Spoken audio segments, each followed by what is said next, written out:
Hello friends, स्वागत है।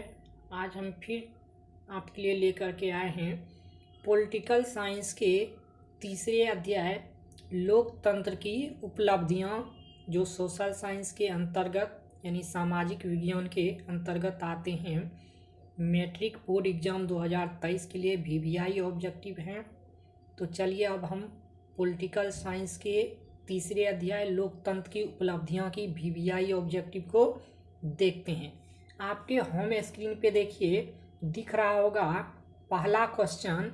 कहता है आपको लोकतंत्र की उपलब्धियों का सही मूल्यांकन किस प्रकार कर सकते हैं।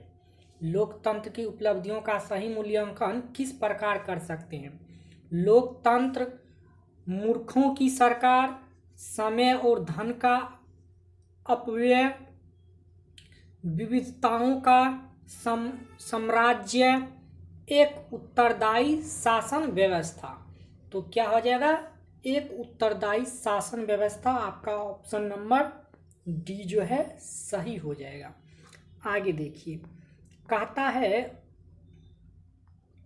आगे क्वेश्चन में कहता है इनमें से कौन सी एक बात लोकतांत्रिक व्यवस्था के अनुरूप नहीं है। कहता है इनमें कौन सी एक बात लोकतांत्रिक व्यवस्था के अनुरूप नहीं है। बहुसंख्यकों का शासन, कानून के समक्ष समानता, उत्तरदायी शासन व्यवस्था, स्वतंत्र एवं निष्पक्ष चुनाव। तो क्या नहीं है? बहुसंख्यकों का शासन। तो ऑप्शन नंबर ए क्या हो जाएगा? बहुसंख्यकों का शासन सही हो जाएगा। आगे देखिए, कहता है लोकतांत्रिक सरकारों का आधार है। लोकतांत्रिक सरकारों का आधार है बहुमत, अल्पमत, सैनिकवाद, पूंजीवाद। तो क्या है? बहुमत। ऑप्शन नंबर ए क्या हो जाएगा? सही हो जाएगा। लोकतांत्रिक सरकारों का आधार है बहुमत। आगे देखिए, कहता है भारत एक लोकतांत्रिक राज्य है, निम्नलिखित में से किसमें यह घोषणा की गई है। पाठ में, कानूनी पुस्तक में, प्रस्तावना में, नागरिक शास्त्र में। तो नागरिक शास्त्र में जो है ना, भारत एक लोकतांत्रिक राज्य है, इसमें जो है घोषणा की गई है नागरिक शास्त्र में। तो ऑप्शन नंबर डी क्या आ जाएगा? सही हो जाएगा। आगे देखिए, कहता है निम्नलिखित में से कौन सा देश में एक दलीय शासन है। निम्नलिखित में से कौन सा देश में एक दलीय शासन है। ब्रिटेन, चीन, नेपाल, अमेरिका। तो किसमें है? चीन में जो है एक दलीय शासन है। ऑप्शन नंबर बी क्या हो जाएगा? चीन आपका सही हो जाएगा। चीन में एक दलीय शासन है। कहता एक उत्तरदायी एवं वेद शासन है। एक उत्तरदायी एवं वेद शासन है। राजतंत्र, सैनिक तंत्र, तानाशाही, लोकतंत्र। तो लोकतंत्र जो है एक उत्तरदायी शासन है। लोकतंत्र क्या है? एक उत्तरदायी एवं वेद शासन है। तो ऑप्शन नंबर डी क्या आ जाएगा? लोकतंत्र सही हो जाएगा। आगे देख लीजिए आगे देखिए, कहता है देश में निष्पक्ष चुनाव करने की जिम्मेदारी किसकी ऊपर है। देश में निष्पक्ष चुनाव करने की जिम्मेदारी किसकी ऊपर है। राष्ट्रपति, प्रधानमंत्री, चुनाव आयोग, संसद। तो किसके ऊपर है? चुनाव आयोग के ऊपर। ऑप्शन नंबर सी क्या आ जाएगा? चुनाव आयोग सही हो जाएगा। आगे देख लीजिए, कहता है भारत में किस तरह की लोकतंत्र की व्यवस्था की गई है। भारत में किस तरह की लोकतंत्र की व्यवस्था की गई है। प्रत्यक्ष, अप्रत्यक्ष दोनों, इनमें से कोई नहीं। तो अप्रत्यक्ष की गई है। भारत में किस तरह की लोकतंत्र की व्यवस्था की गई है? अप्रत्यक्ष। तो ऑप्शन नंबर बी क्या आ जाएगा? सही हो जाएगा। कहता है स्वतंत्र भारत में पहली बार राज्यों का पुनर्गठन किया गया। स्वतंत्र भारत में पहली बार राज्यों का पुनर्गठन किया गया 1950 में, 1952 में, 1954 में, 1956 में। तो कब किया गया था पुनर्गठन? 1956 में किया गया था। तो ऑप्शन नंबर डी क्या आ जाएगा, सही हो जाएगा। आगे देख लीजिए, कहता है लोकतांत्रिक व्यवस्था की केंद्र बिंदु होती है। लोकतांत्रिक व्यवस्था की केंद्र बिंदु होती है संसद, राष्ट्रपति, जनता, प्रधानमंत्री। तो क्या होती है, जनता होती है। लोकतांत्रिक व्यवस्था का केंद्र बिंदु क्या होता है, जनता होता है। तो ऑप्शन नंबर सी जनता सही हो जाएगा। कहता है भारत की प्रमुख सामाजिक समस्या क्या है। भारत की प्रमुख सामाजिक समस्या क्या है, जातिवाद, भाषावाद, संप्रदायवाद, इनमें से सभी। तो ऑप्शन नंबर डी क्या आ जाएगा आपका, सब सही हो जाएगा। भारत की प्रमुख सामाजिक समस्या क्या है, जातिवाद, भाषावाद, संप्रदायवाद, ये सभी है। तो ऑप्शन नंबर डी सही हो जाएगा। आगे देख लीजिए, कहता है 15वीं लोकसभा का चुनाव कब हुआ था। 15वीं लोकसभा का चुनाव कब हुआ था, 2007 में, 2009 में, 2005 में, 2010 में। तो 15वीं लोकसभा का चुनाव आपको 2009 में हुआ था। तो ऑप्शन नंबर बी क्या आ जाएगा, 2009 सही हो जाएगा। कहता विश्व के लगभग कितने देशों में लोकतांत्रिक व्यवस्था है। विश्व के लगभग कितने देशों में लोकतांत्रिक व्यवस्था है, 50 देशों में, 200 देशों में, 25 देशों में, 100 देशों में। तो कितने देशों में है, 100 देशों में है। विश्व के लगभग कितने देशों में लोकतांत्रिक व्यवस्था है, 100 देशों में। तो ऑप्शन नंबर डी क्या आ जाएगा, सही हो जाएगा। आगे देखिए, कहता है डैश देश में सामाजिक विविधता के बीच सामंजस्य स्थापित होता है, लोकतांत्रिक, गैर लोकतांत्रिक, राजतांत्रिक, पूंजीवादी।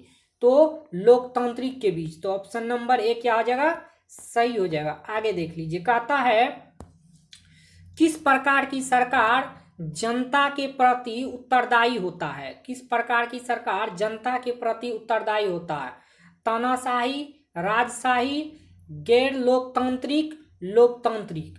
तो क्या होता है, लोकतांत्रिक के प्रति उत्तरदायी होता है। तो ऑप्शन नंबर डी क्या हो जाएगा आपका, लोकतांत्रिक सही हो जाएगा। आगे देखिए, कहता है किस आधार पर लोकतंत्र को सर्वोत्तम शासन कहते हैं। किस आधार पर लोकतंत्र को सर्वोत्तम शासन कहते हैं, निर्णय में देर, राष्ट्रीय भावनाओं का अभाव, जनमत पर आधारित राजनीतिक चेतना का अभाव।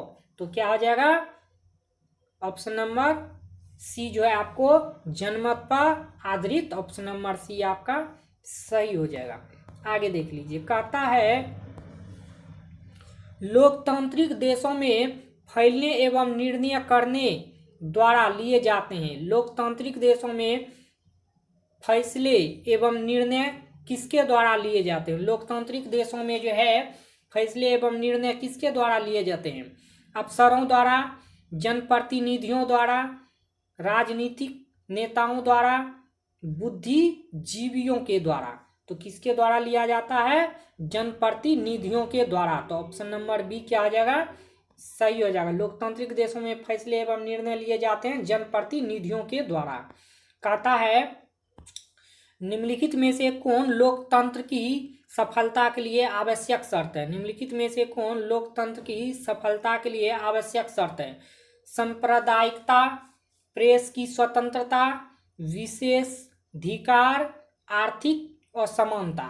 तो क्या है, प्रेस की स्वतंत्रता, ऑप्शन नंबर बी आपका सही हो जाएगा।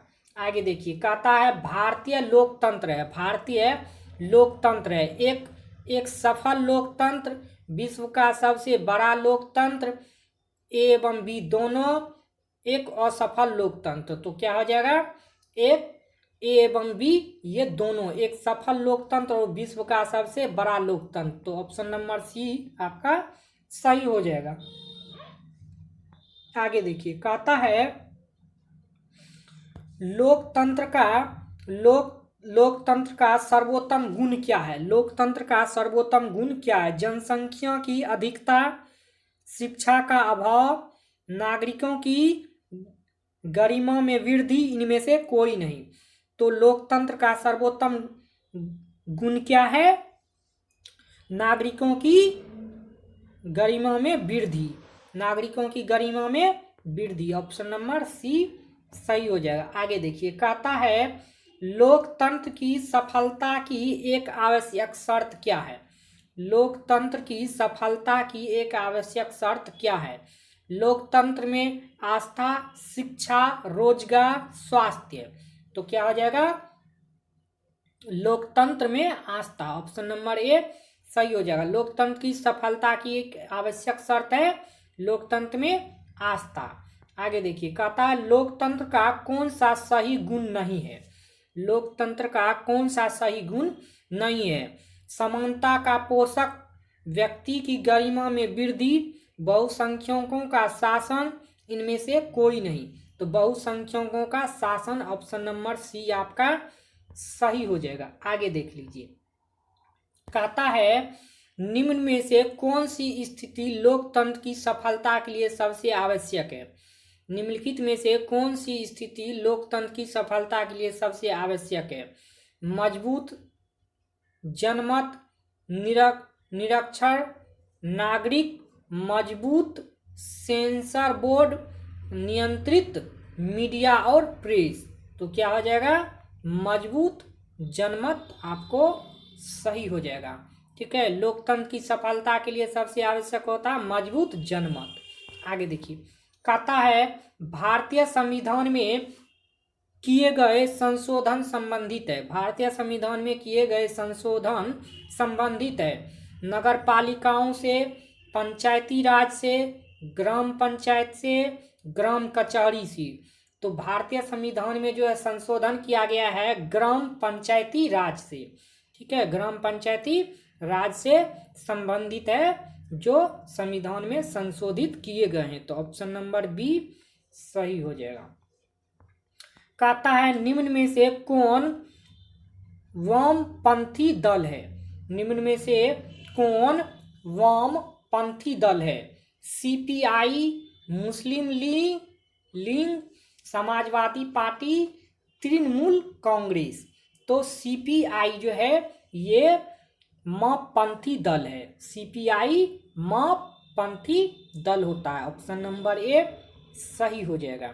आगे देखिए, कहता किस प्रकार की शासन व्यवस्था में फैसले लेने में विलंब होता है? किस प्रकार की शासन व्यवस्था में फैसले लेने में विलंब होता है? राजतंत्र, लोकतंत्र, तानाशाही, इनमें से कोई नहीं। तो लोकतंत्र में जो है इसमें फैसला लेने में विलंब होता है, लोकतंत्र शासन में। ठीक है, तो ऑप्शन नंबर बी क्या हो जाएगा? सही हो जाएगा। आगे देखिए, कहता है किस बात से स्पष्ट होता है कि बिहार में लोकतंत्र की जड़ें गहरी है? किस बात से स्पष्ट होता है कि बिहार में लोकतंत्र की जड़ें गहरी है? साक्षरता की दर 61.8%, वैशाली का तिछवी गणतंत्र, नालंदा का प्राचीन विश्वविद्यालय, इनमें से कोई नहीं। तो नालंदा का प्राचीन विश्वविद्यालय से जो है स्पष्ट होता है कि बिहार में लोकतंत्र की जड़ें गहरी है, नालंदा का प्राचीन विश्वविद्यालय से। तो ऑप्शन नंबर सी सही हो जाएगा। आगे देखिए, कहता है लोकतंत्र के परिणामों का सही आधार है। लोकतंत्र के परिणामों का सही आधार है लोकतंत्र मूर्खों की सरकार, समय और धन का अपव्यय, विविधताओं का साम्राज्य, एक उत्तरदायी शासन व्यवस्था। तो एक उत्तरदायी शासन व्यवस्था, ऑप्शन नंबर डी सही हो जाएगा। तो आज जो है हम देखे इस अध्याय में पॉलिटिकल साइंस के वीवीआई ऑब्जेक्टिव जो मैट्रिक के लिए बहुत ही वीवीआई था 2023 के लिए। तो फिर मिलेंगे हम नेक्स्ट वीडियो में। आज के लिए इतना ही। Thank you. जय हिंद, वंदे।